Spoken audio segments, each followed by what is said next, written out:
আপনারা যারা সৌদি আরবে আসছেন দালাল ধরে বা কোনো এজেন্সির মাধ্যমে, তারা অবশ্যই জানবেন যদি কোম্পানির কথা বলে যে ভাই অমুক কোম্পানিতে 10 জন লোক লাগছে, 5 জন লোক লাগছে, তাহলে তো মনে করবেন যে 95% মনে করবেন এটা হলো সাপ্লাই কোম্পানিতে, যেখানে বেতন পাবে না সঠিকভাবে, সঠিকভাবে আকামা পাবেন না, 1 মাসের বেতন 6 মাস ঘুরবে।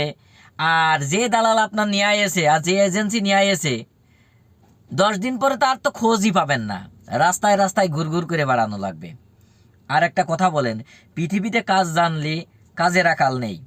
হ্যাঁ, সৌদি আরবে ভালো কোনো লোকের মাধ্যমে আসেন যে ভাই আমি কাজ জানি, আমার আমেল আইডি ভিসা দেন বা যেইটাই দেন, কম টাকায় যাতে হয়ে যায় এমন একটা ব্যবস্থা করে দেন, আমি যে 1 বছরের একটা কাগজপাত্রী করে দেবেন যাতে আমি ওই জায়গাটা যেয়ে যে কোনো কাজের ব্যবস্থা করতে পারি। ঠিক আছে?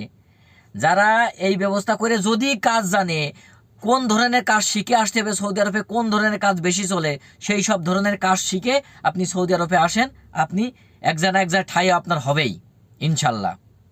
কিন্তু এই দালালের কথা শুনে কোম্পানিতে বেতন দেবে সঠিকভাবে, আপনার চা নাস্তা নিয়ে আসবে, ওরা মানে 95% না 99% মনে করবেন যে মিথ্যা কথা বলে।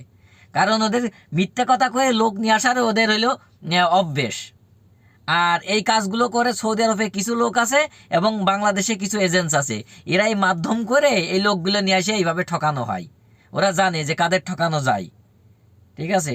মানে প্রবাসীরা হয়তো সহজ সরল, যারা প্রবাসে আসতে চায় তারাও চায় যে যে ভালো কিছু করার জন্য, কিন্তু এদের মতন কিছু কুলাঙ্গারের জন্য তার জীবনটা হয়ে যায় নষ্ট।